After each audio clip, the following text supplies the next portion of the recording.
welcome. I'm so delighted that you're here, and I am so excited to share so much of what I've learned about growing glorious ginger with you. And I grew ginger once when I was a little girl, and it was an abject failure, and I have since learned how to grow ginger much more effectively. I'm so excited to share all of these details with you. And yeah, I love growing ginger so much. So tonight I'm going to share with you how to source great rhizomes, how to cut them so you can really maximize your production, how to sprout them, which is totally kind of the hardest part, and then transitioning them to the field, cultivation, and feeding, hilling them, yes, and then of course harvest. And I'll really be focusing in this webinar on how to make these gorgeous ginger hands, cutting them well, planting them well, sprouting them well, and I'll talk about the other details as well, but this is very much focusing on right now. It's late winter, early spring, you want ginger, let's get going. So without further ado, let's just step back for a moment and imagine ourselves 6 months from now. We harvest ginger in the fall, generally around frost. And so the air is crisp, the nights are starting to get cool, the colors are changing on the trees. And this ginger, when you walk past it all summer long, you'll rub her leaves and you'll be like, yes, this is ginger. Her volatile oils are so heavenly, smelling like ginger. And when you lift those beautiful, gorgeous baby ginger rhizomes in the fall, it's better than Christmas. It's better than finding Easter eggs. I have this sweet little photograph of Heather with some baby ginger, and it's just the best feeling in the world. There's no other flavor like it. I thought I had had ginger before, certainly, but tasting baby ginger for the first time made me realize, of course, there are so many flavors and textures of so many things that we think that we know, and there's so many ways to get to know these plants better. So I love growing ginger. Let me count the ways, but that fresh baby ginger is unlike anything else. It's so sweet. It's lusciously fiber-free, so it melts in our mouths, and yeah, it's heaven. This, by the way, is a little planting card that has Heather and some ginger on the front, but then with all of our ginger orders, you'll be getting all of these instructions on the back. Hello, fellow ginger lover, and tons of tips, which I will talk about with a lot more detail right now. But yeah, you'll find on our blog, on our website, so many resources to help you grow ginger. In addition, of course, to our Grow Your Own Ginger masterclass, which is the deepest of deep dives. So let's dive right in, friends. This is the tip of the iceberg. And I do want to mention just briefly about that masterclass too. Any purchase of ginger, and from whether it's, just a half pound up to our ultimate ginger collection, every single ginger purchase will get a discount coupon, a little promo code for our masterclass as well. And that masterclass has dozens and dozens and dozens of detailed video tutorials, super specific. It's basically everything I'm talking about tonight and then some, but broken down piecemeal. And you can ask questions under each of those videos, so they turn into kind of forum threads underneath each video tutorial, and you have lifetime access to it, because I'm not especially proprietary, and I really want to make sure that everybody has tons of access, as well as all of the enthusiasm they need to be surrounding themselves with beauty and abundance, and ginger, and you are no exception. So yes, let's dive right in. So the first time I grew ginger, just to back up, we got ginger, my father and I, at a grocery store. I'm sure it wasn't organic. It was the late 80s. And so we brought it home and we sprouted it. It took a long time. I think it was a couple months before it sprouted. And then we tucked it out in the garden and it didn't do too much. And then there were like these two little knobby things growing off the main root tuber, that rhizome that we had planted. And I was like, wow, Dad, that was kind of a waste of garden space. I've never been a practical person ever. So little 7-year-old Petra would be so amazed that, in fact, I'm growing ginger, and a lot of it, and encouraging people to as well. And I wish I had known everything then that I do now. So let's talk seed stock. Seed stock makes all the difference. So where you get, what you reap is what you sow is so true in so many ways in our gardens, in our lives. And so think of it kind of as garlic. How many of you have planted garlic before? So if you've planted garlic, you know that you can plant the garlic that's in a grocery store. It will grow, but it's not the cream of the crop. It's not the biggest garlic, the healthiest garlic. It's not seed stock, it's food stock garlic. And so food grade garlic is always much smaller than seed grade. The seed grade is the cream of the crop. So garlic you see in a grocery store, food grade garlic. Ginger you find in a grocery store, food grade ginger. Will it sprout?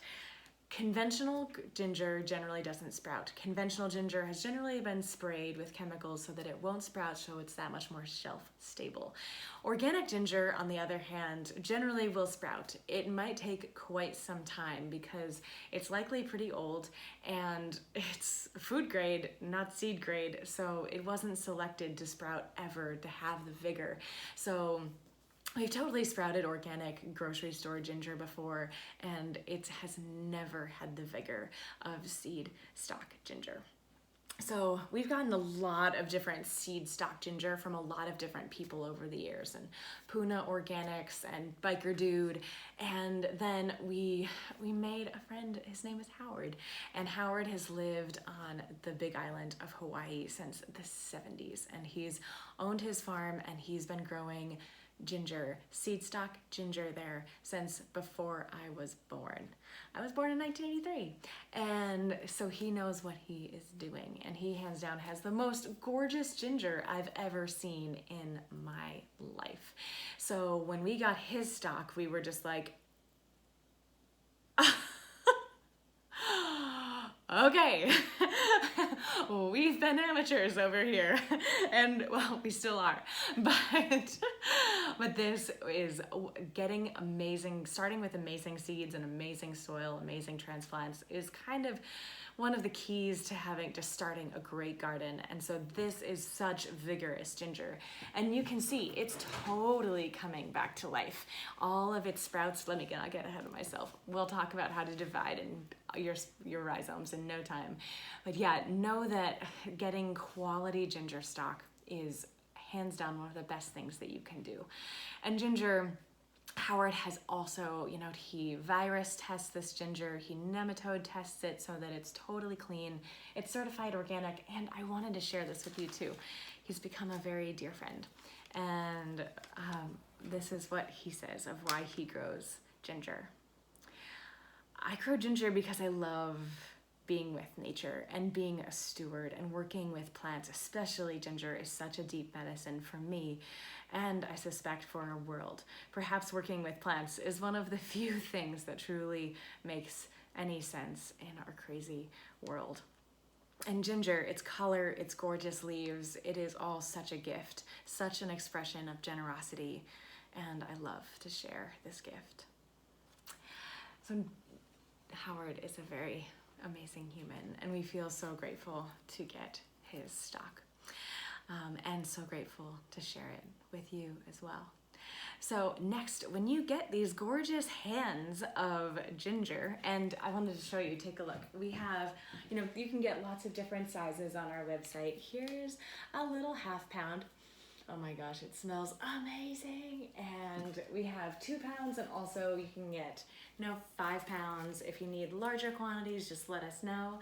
And yeah, once you get these beautiful rhizomes sent miraculously through the mail, you take them out and you want to cut them right away because you want them to heal right away, because you want to plant them as soon as possible. Starting ginger as early in the spring as you possibly can, like as early in the late winter as you possibly can, will just mean that it will have that much more opportunity to invest in rhizome development. Ginger will take its time. It will basically grow for a few months focusing on vegetative growth, its leaves, before really making a serious push on rhizomes. So the earlier you can get it started, the better. So let's talk about cutting them. So check out, so if they have all of these growth points. They're called eyes. They're essentially where they're about to sprout. You can see this one is a lovely green, just emerging. And oh my gosh, so basically you can kind of tell the energy of this plant. It is starting here and moving outward.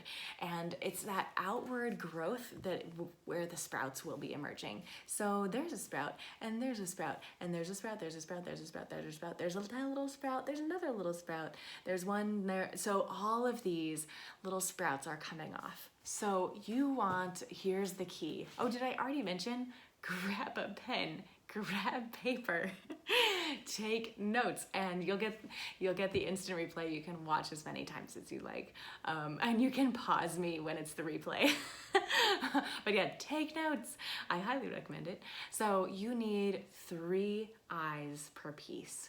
You want any given piece to be at least 3 inches long, and you want to have the smallest cut, the smallest wound on your ginger as possible. So if I'm taking a look at, say, like this is a nice piece right here. There's some nice eyes, but there aren't too many eyes, and this is way smaller than 3 inches. It's barely an inch. So here's the thing. We've learned that even if there's like 5 eyes wanting to sprout, if it doesn't have that 3 inches of vigorous, beautiful rhizome attached to it, it doesn't have the vigor. It doesn't grow. It will grow, but it won't like jump out of the ground, and it won't put on a lot of rhizome throughout the season. So you maybe could divide this into, say, 5-8 pieces, but if you err on the side of less pieces, those pieces will grow more ginger. So that is your trade-off. That is our trade-off, friends. You can see with this piece, there's this 1, 2, 3 spectacular eyes on this piece. So that's all I need, right? But this is not a 3-inch rhizome, so I added this little piece. So 1, 2, it actually has 3 additional sprouts there, but I know that if I broke this in half, if I cut it in half, that each of these separately with their 3 rhizome eyes each, that it would produce, I would get less ginger from these 2 plants if I separated it than if I kept this whole and planted it all as one. So yeah, these are the delicate matters of our lives. And so yeah, dividing ginger is such a fun game. It's kind of like Sudoku for plant lovers. It's this constant puzzle, and there's not one way to do it. Oh, but there's definitely a best way, yes. And here, check it out. I definitely have an exceptionally sharp knife. And you don't want to be sawing your ginger at all. You want the cleanest cut possible. You want the smallest cut possible. I'll talk about that in a minute. And I also have it in some isopropyl alcohol.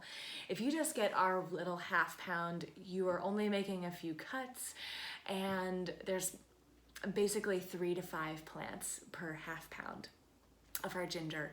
And there's not that many cuts, and chances are you're not going to transfer any diseases. But when we're starting to cut larger quantities, we don't mess around. I mean, we just want to we're a seed company, right? We want to be sleeping at night knowing that the zucchini in our seed packets is in fact zucchini when you open it up, when you sow it, when you grow it.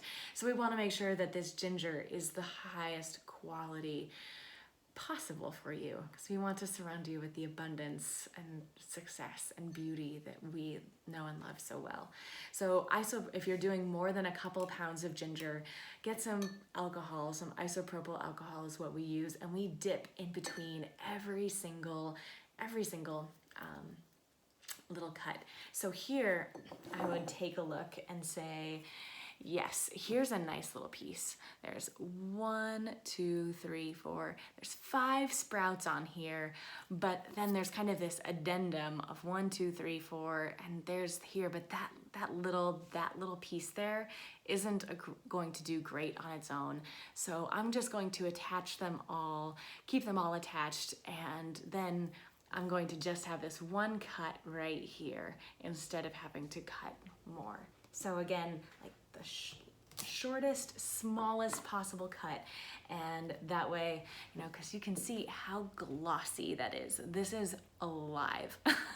You can see all the growth points on this and all the juices coming out. Like, this ginger is so alive and wants to grow for you. So yeah, there's a lot to just take a look, slow down, and really count the eyes and get out your measuring stick if you'd like, but I just eyeball it and err on the side of larger rather than smaller. Another key with that is too that sometimes the growth points are glorious. Like, take a look at this one. Oh my gosh. It is so alive. I hope you can see it well.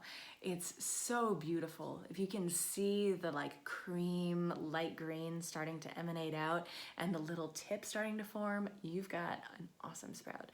Sometimes those sprouts get damaged.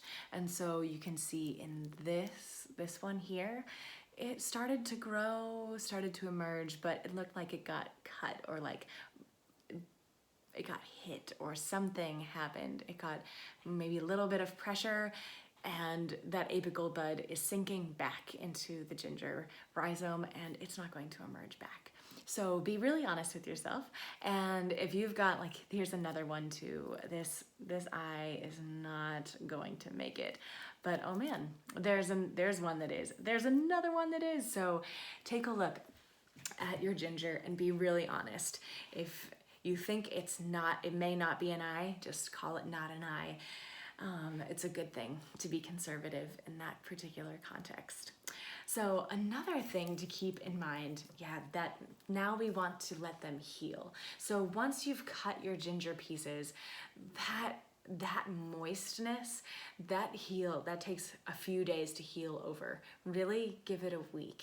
And that way, if here's the danger. If we were to plant this right away in soil, any potential fungal, bacterial pathogens in the soil could get into that wound and very much. This is ginger in its most susceptible state. In the same way that if you've got an abrasion on your skin, you want to clean it up and you want to get some tea tree oil in it and cover it up. You want it to be, that before it heals over, that's when it's most susceptible to infection. Same is true for your ginger. So healing or cutting potatoes, generally 1-2 days those potatoes heal right over, but ginger is a little more succulent and it takes the better part of a week to really become healed over. And you can see this is one I cut just a couple days ago. That's as large a cut as I would ever want to make. The smaller is definitely better because it takes less time to heal and there's just less surface area to potentially become infected. But you'll see that it will, it isn't glossy anymore and it's starting to almost shrink back. So that's awesome. Oh, look at that cute little sprout. So once you have your ginger beautifully cut, and again, you'll get 3 to 5 plants per half pound of most of our ginger, certainly. Then you'll want to sprout them. And you want to sprout them as soon as possible. Don't dally. And here's the thing, sprouting ginger is totally an exercise in both patience and joy. Joy and patience, patience and joy. There's no way around it. Ginger takes her time sprouting. This is just over 2 weeks old, and take a look, our first sprout has just come up. I'm so excited about it.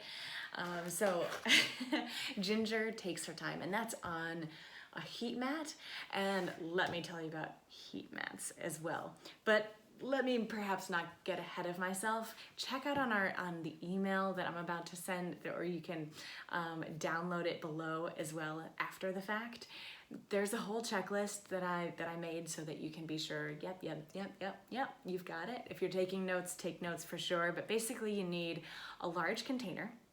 You need really glorious soil, preferably organic. The more nutrient rich, the better. You need ginger.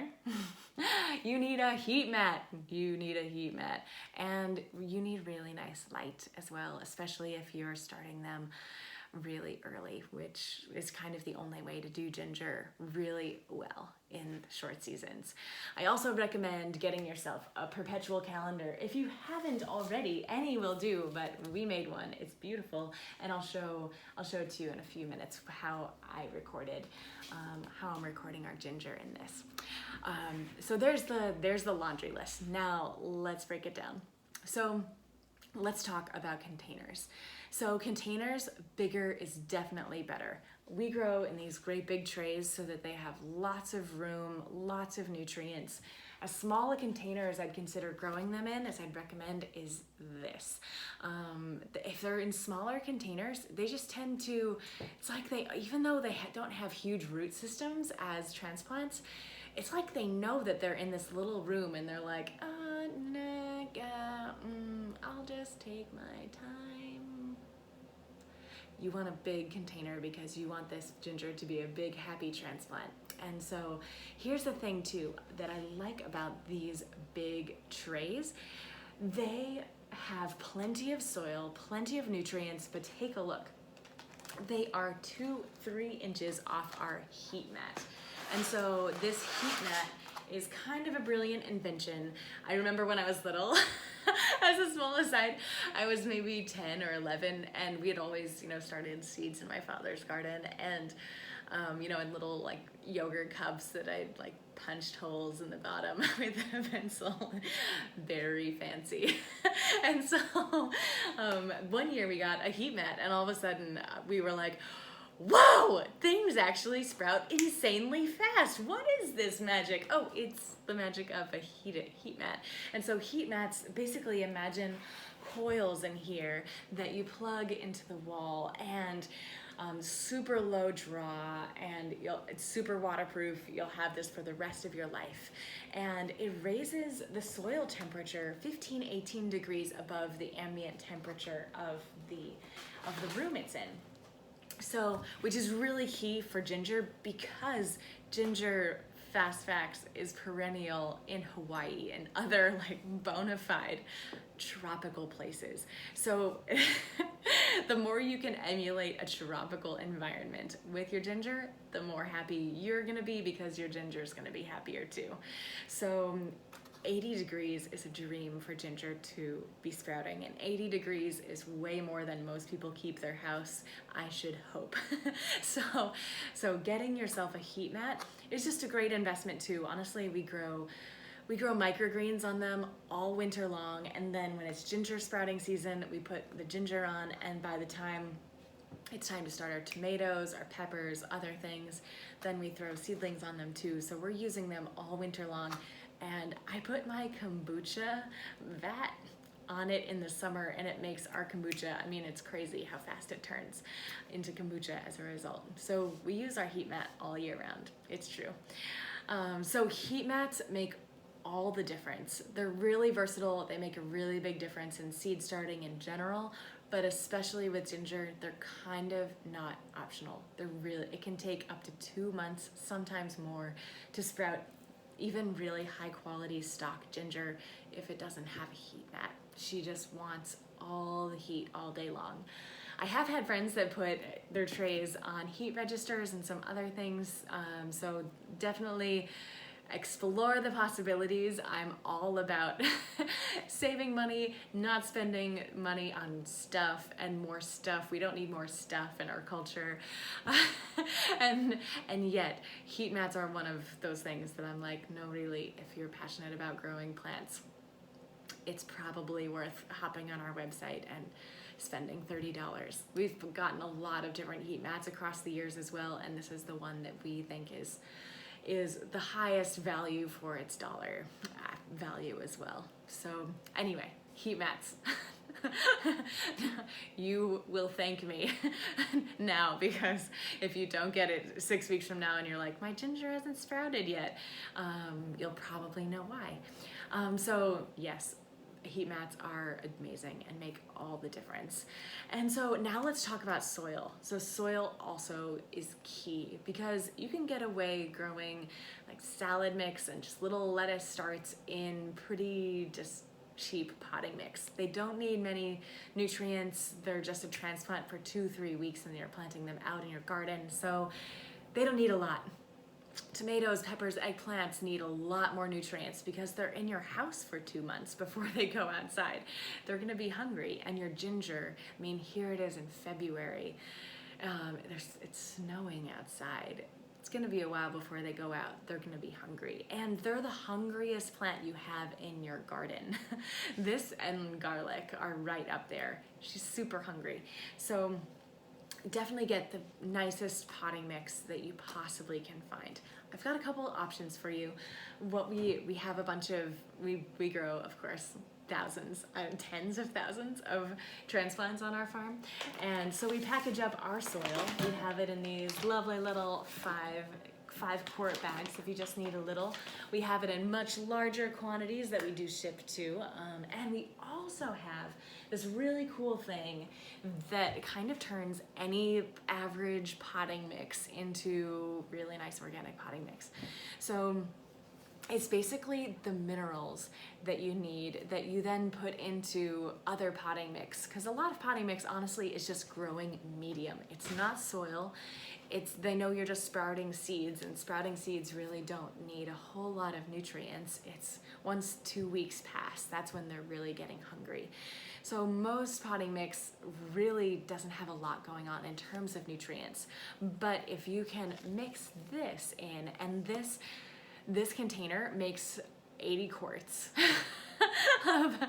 of awesome organic potting mix. So it's our little do-it-yourself DIY potting mix scenario, and it's kind of awesome. So I highly recommend, especially if all you can find at your local garden centers are pretty mediocre stuff, this will up-level it and then some. And there's a whole recipe on the back of how to keep life simple and as well, and make your own recipe, because you can get all of those ingredients, all the like growing medium in addition to this, and yeah, spend a fraction of the money. So the soil is really crucial. Getting really nice soil mix is absolutely essential.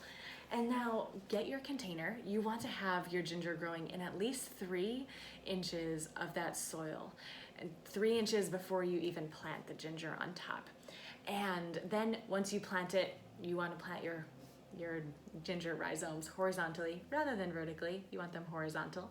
And it doesn't matter one way or the other, those lovely little sprouts, I'm always amazed. They know where's up and what's down and where the sun is and what gravity is. They have so much intelligence, it makes my mind absolutely spin. So plant them horizontally and then cover them with an additional inch of soil. You'll be all set.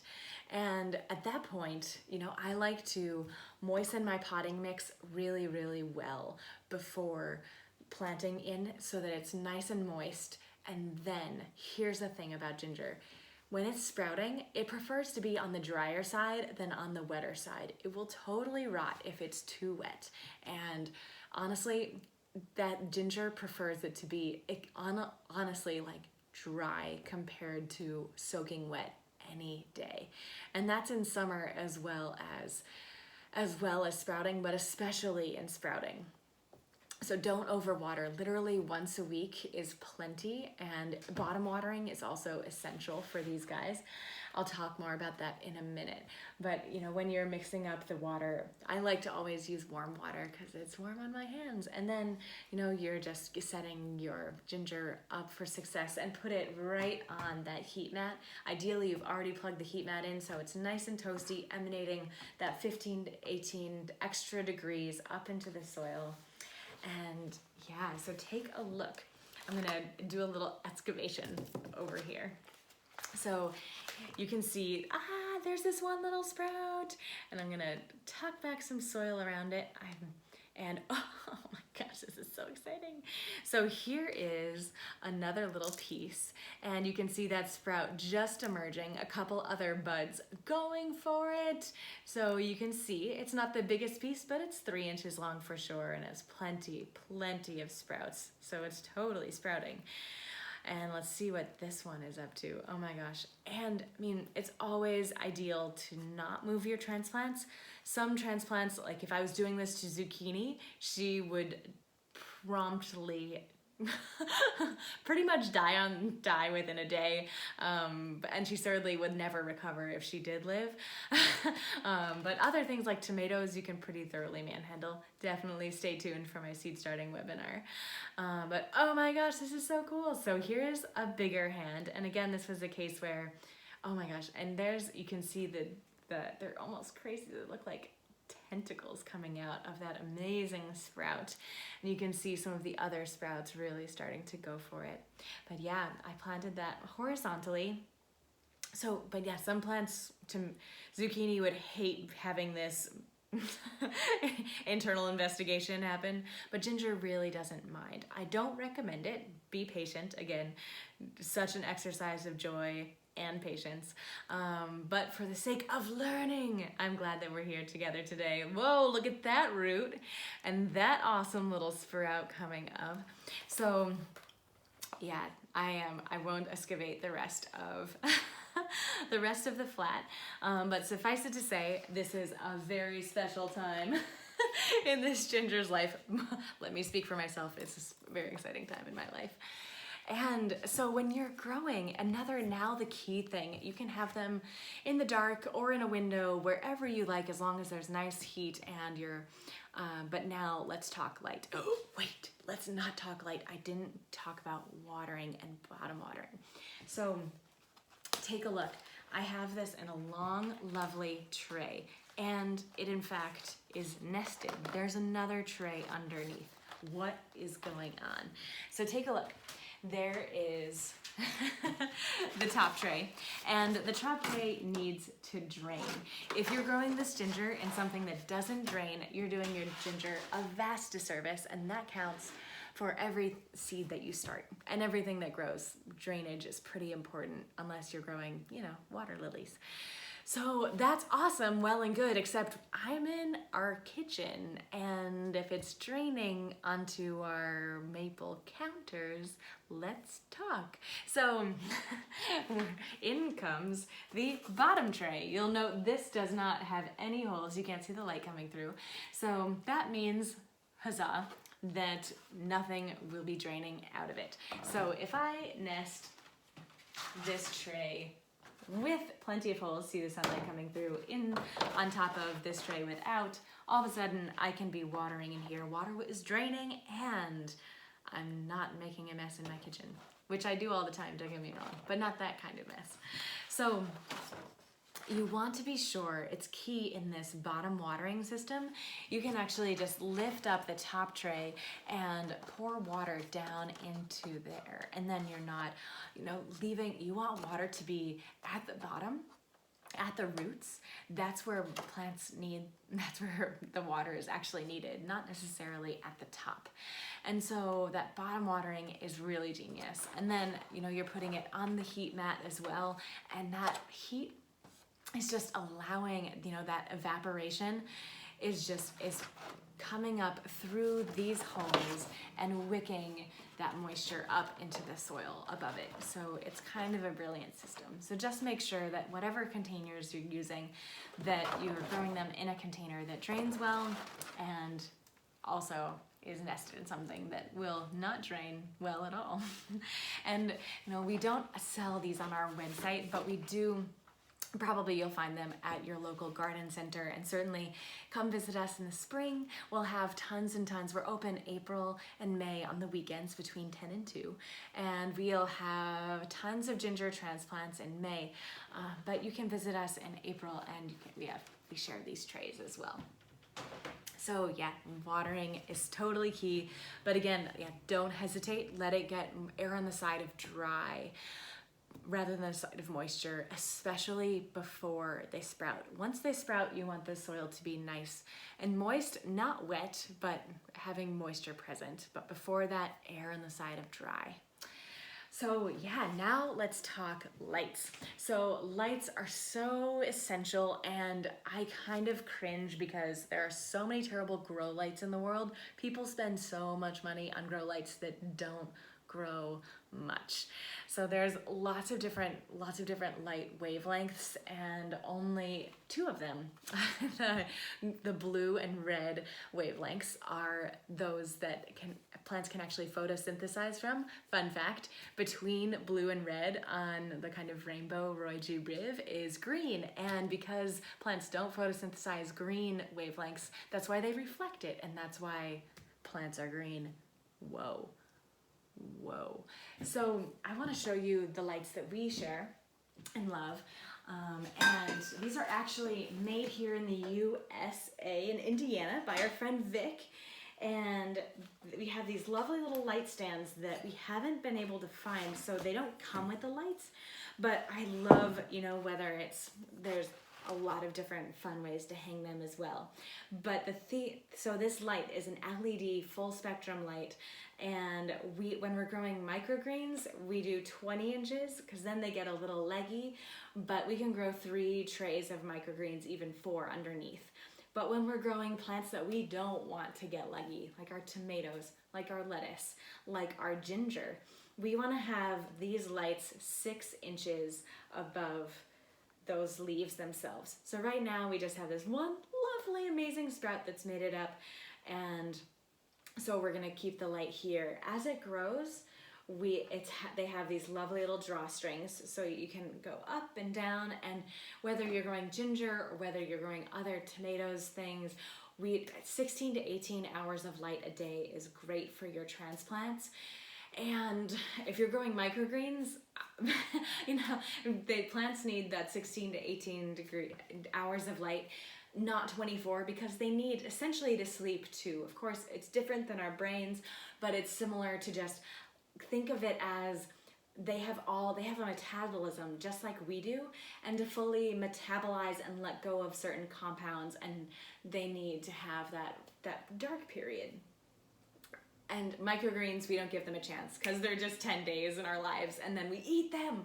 But anything else that you're growing, especially your ginger, tomatoes, anything that's actually growing in your house more than like 5-6 weeks, you really want to honor that 16 to 18 hours of light.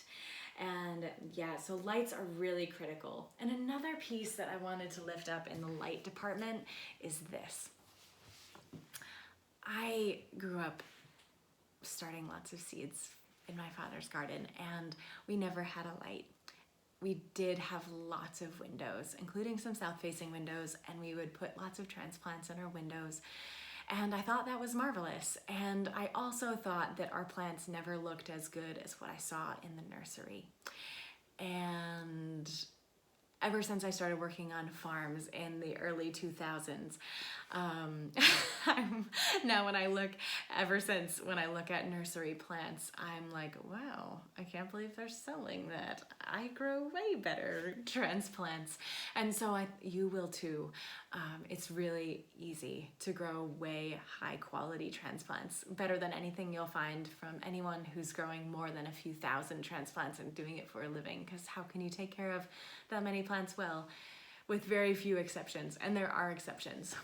But if you get a really nice light, you will be growing such high quality plants. And here's a little clue. If any plant is ever leaning toward a window or anywhere, if a plant is growing anywhere but straight up, it's stressed for light. And so especially, we live here in the Finger Lakes of upstate New York, and it's beautiful, and we're really far away from the equator. So we have really dramatic, long days in summer and short days in the winter. Of course, nothing like Denali, but it's dramatic. And so basically, if you live anywhere close to us, zone 5 or colder, or even zone 6, honestly, even if you have a huge south-facing window, you don't have enough light for healthy transplants to grow more than a few weeks before being stressed for light. So yeah, definitely push the envelope and go as far as you can without them. That's what I do in my frugal existence. But know that it's one of the game changers that has really made all the difference for so many gardeners. And you can totally, yes, so don't, honesty is always important, and honesty in the light department is really important as well. So next I want to talk about hardening them off. So these plants are going to grow, you know, if they're really happy, they'll be 6, 8, even 10 inches tall by the time we're setting them out. And they're so beautiful, and they totally, even this little sprout, totally smells like ginger. It's amazing. So definitely rub them a lot and talk to them a lot, or that's what I do, and my ginger grows great. I think there's a lot of other tips in this webinar though that are much more empirically proven to establish great ginger harvests. But yeah, so let's talk about hardening off. So hardening off is what happens when you have transplants that have been coddled in the lovely ambiance of your home for their entire lives, and then you have to send them out to your garden where there's wind and rain and thunder and cats and all kinds of wildlife and things to contend with. So how do you make them a little more strong and ready to make the transition healthfully? So hardening off is the term for that transition. So you're basically taking a sappy stem into a hard stem, hardening off. So with ginger, that's particularly important. You want to be, if you can, transition it slowly from like 4 or 5 hours of light a day over the course of 3-4 days to a full day of sunlight. That is ideal. Also, letting it experience the temperature fluctuations is so key. But so you want it to, if it gets cold at night, great. But if it gets into anywhere in the 30s, you really want to be bringing it inside. Ginger is like, oh, what is this? So think of, if you really want the nights to be in the upper 40s, ideally lower 50s at night, to be hardening them off well and in a way that is going to help them just establish health for the rest of their lives. So yeah, hardening off is so crucial, and there's a ton more about that on our blog. But once you plant it too, you can totally grow ginger in containers. Make it a big container. The darker container, the better. The more darkness, the more of thermal mass it will have, and just like attracting more and maintaining more heat. And the more heat, the more happy, and the more ginger you'll be, the more ginger you'll harvest. But if you're planning on planting into containers, ginger into containers, still start it indoors in a large but shallow container. You don't want to be planting it into the ultimate container you'll be growing it in, because it probably won't be warm enough. So now let's talk planting. So planting, you want to have 1 foot between plants, and you want to make sure that you plant them with plenty of nutrients. So I want to show you this fun little substance. We have this whole special ginger fertilizer that my partner Matthew, we love talking about fertility and like really dorky kind of soil and soil chemistry. And he loves just playing with all of these different things, coming up with nutrients. We cover crop and compost and do all kinds of things, but he really loves dialing in nutrients for plants, organic fertility, so that plants and the soil around them can be especially happy. So this is a lovely combination of all kinds of things, but it's very rich in calcium especially. And calcium really fosters rhizome development and roots in general. So and it comes with directions on how to use it too. But we have basically put 1/3 of the cup of that wonderful meal in the hole along with our ginger, and we'll plant it. And then I'll talk about hilling in a few minutes. Every time we hill, we also top dress with 1/3 of a cup of that as well. And that is just like magical food that they love and makes them grow so large and lovely. So you'll plant it, you'll plant the whole thing, the whole rhizome, basically the same depth as you find it here. So plant it a couple inches down into the soil so that the green is fully emerging and marvelous above the soil. And you want to plant, after final frost. And not only after that, once the soil is nice and warm and the nights are going to not dip below the low 50s. You want to plant it out only after it's going to know that it's summer. Because it's still, when it gets to be the 50s, this ginger will be like, I am a tropical goddess. And what is going on? So you don't, as much as it's tempting to plant it out early and just get it going, hold your horses, keep it in the coziest place possible, and transplant it into your garden after all danger of frost and even low 50s evenings. So, and you want to plant it into full drain, well-draining soil, full sun, rich soil, the richer the better.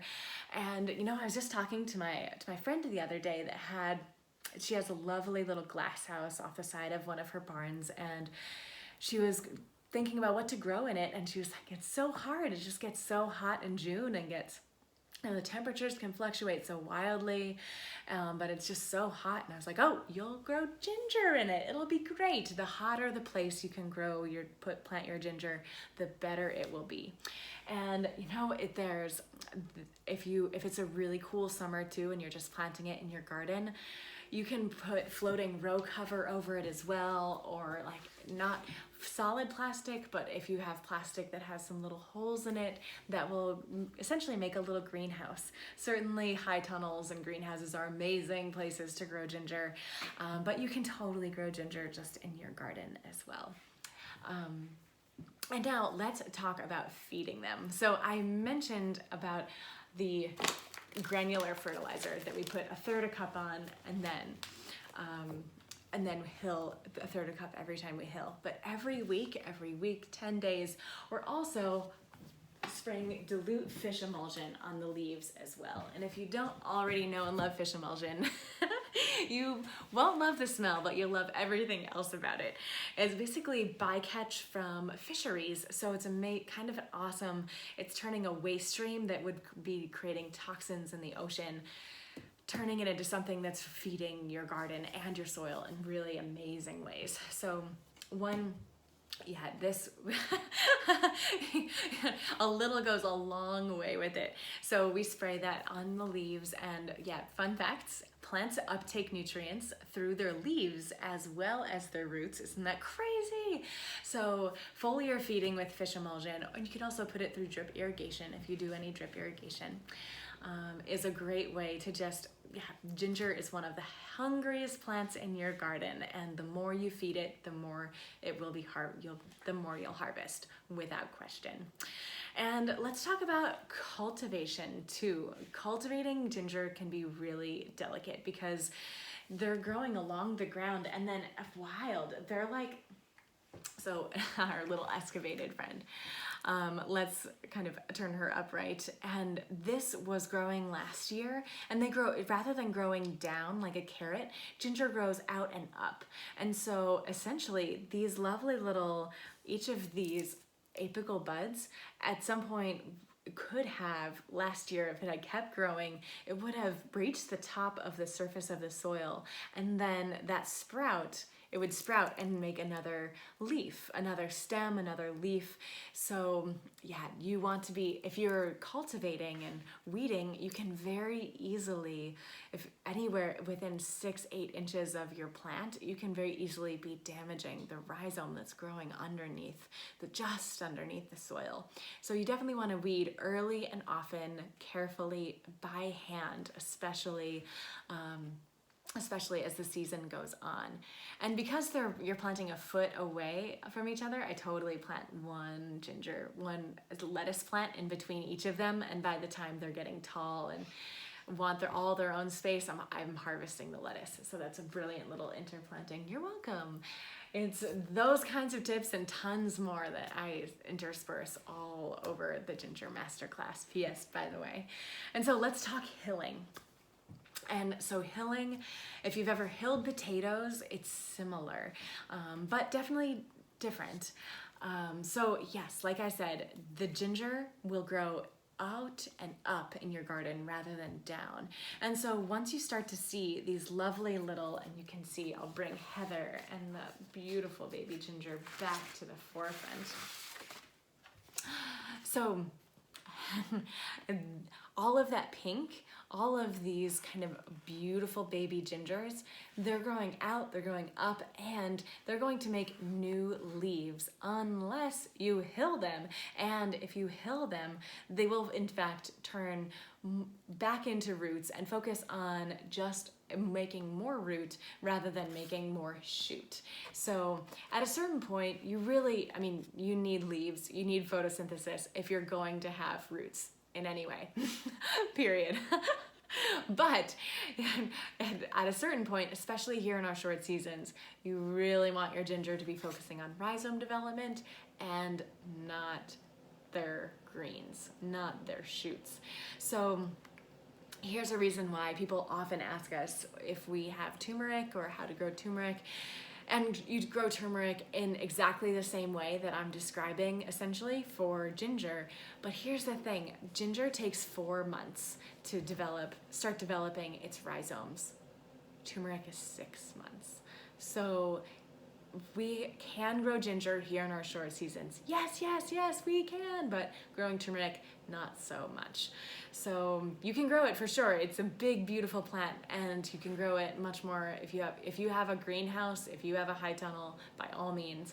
But growing substantial quantities of turmeric in your home garden in a container is pretty, sadly, unrealistic here for us in Zone 5. So yeah, we hill 2-3 times each season, every time putting 1/3 cup of this granular ginger fertilizer on. And that again is just making beautiful, beautiful, robust, healthy growth overall, with a special focus on rhizome development, so that she knows, oh yeah, I can be doing this instead of making more leaves. And the leaves are awesome because they're delicious in tea. Let me transition to harvesting now. So I love ginger tea. Certainly the roots are delicious, but you can totally make ginger tea out of the leaves as well. They don't have all the same compounds, they don't have all the same flavors, but they have tons of that same ginger volatile oil that is that quintessential scent and flavor that we all love. And as the nights are getting cooler, your plant will start to senesce, will start to die, will start to just show signs of cold stress. And so the leaves will turn from beautiful glossy green to kind of yellow spots, brown spots. And I love the flavor of the tea best when it's green. So I'll harvest a bunch of my plants when they're beautiful green, just like Heather is holding. But you know, every moment, literally every moment of that ginger's life, after it starts to invest in rhizome development, is just like boom, boom, boom, making more rhizome. Just like ginger, if you've ever dug up your ginger kind of at the end of May, or pardon me, garlic. If you've ever dug up your garlic at the end of May and then you're like, what? There's this clove. I wanted a bulb. Just wait. The month of June is insane, and it just expands and becomes all at once. And ginger is similar. Once it decides, okay, it's time, and almost you can like feel it, hear it. You can definitely, every day makes a difference at the end of the season.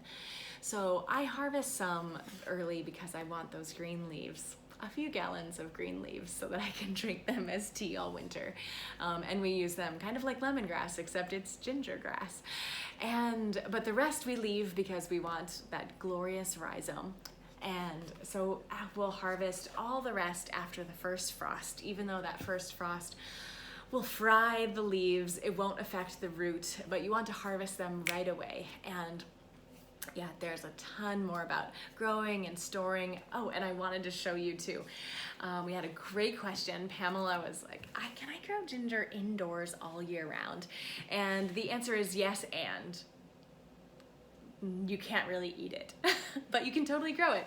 Our friend in Cambridge has a beautiful ginger plant in a pot, and it's 7 years old, and it is not impressive. You would not look at this plant and say, oh yes, I want one in my house. It looks very sparse and very sad. But it's ginger, and it's 7 years old, and it's been growing in this house for the last 7 years, and that's pretty remarkable. And take a look at this also. Our friend just shared this ginger with us too, and he had grown ginger and let it frost, but then didn't have time to really process it. These were the greens up top. Healthy, happy ginger is about 4 feet tall, and then threw them in his basement and did nothing, and then look what he has. He still has some in there, and yeah, they're just that is some impressively awesome ginger, and I can see a couple of them have little sprouts, and honestly I'm gonna try to sprout some just for the fun of it. But to be honest, like, this looks really different from this, right? This is not going to have the vigor of this. So it's possible to save your own ginger seed from year to year in short seasons, but it's really not a great idea, because you're not going to get the vigor, you're not going to get the abundance. This is really stressed ginger, and stressed ginger just tends to not recover well. So, you know, you've probably grown eggplants or peppers too, but especially eggplants will just pout if they've been in a night that's like in the upper 40s, and they're green, but they're not really growing. And they're not really flowering or fruiting. They're just sitting there pouting.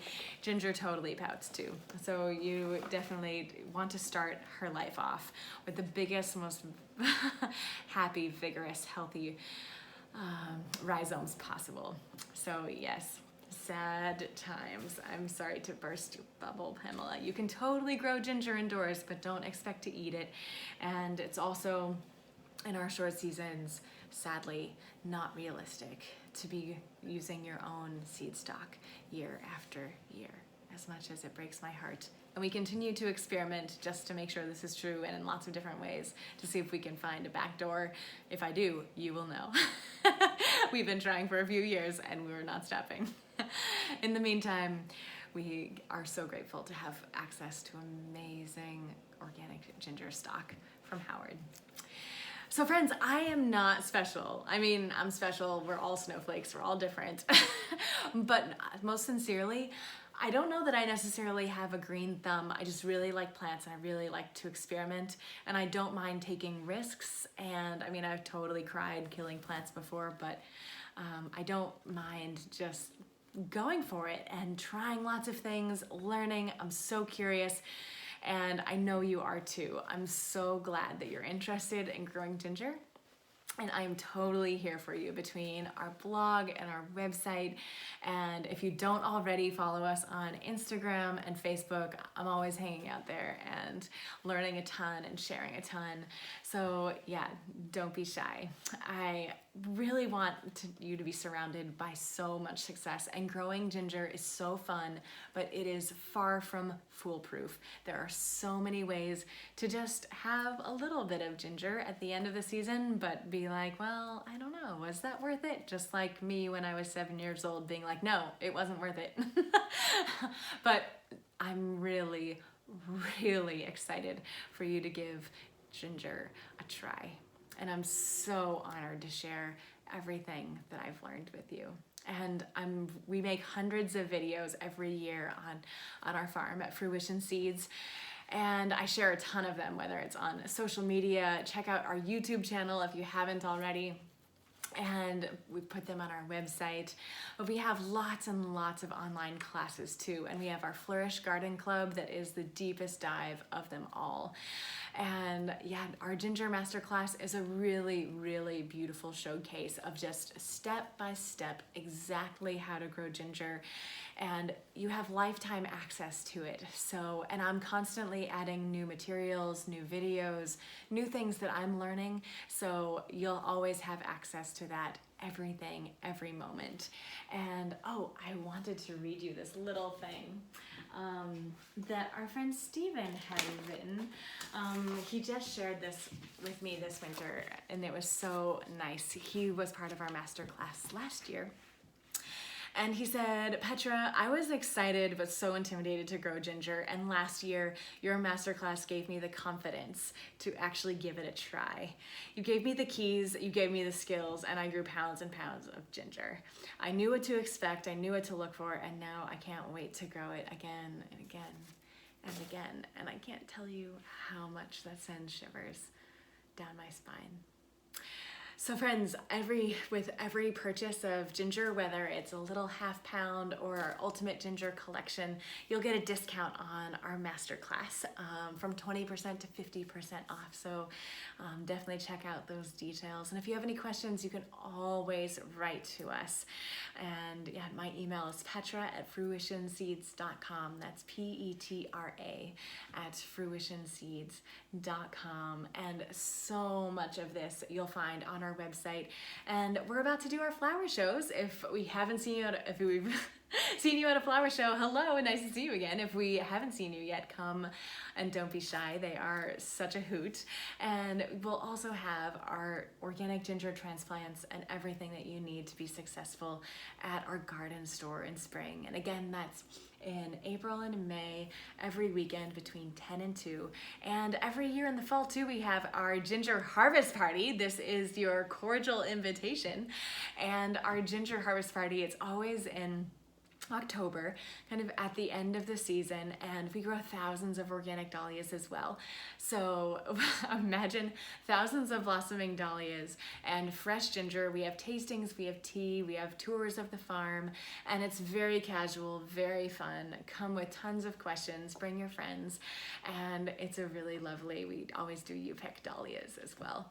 So it's so much fun, and we do tons of other events on the farm that are totally free and totally lovely. So check out fruitionseeds.com and social media. I'm always being like, come hang out with us here, because this is fun. At least it's fun for me to share what I love with people I love, and I hope that you've enjoyed and gotten some value out of this last hour of our lives as well.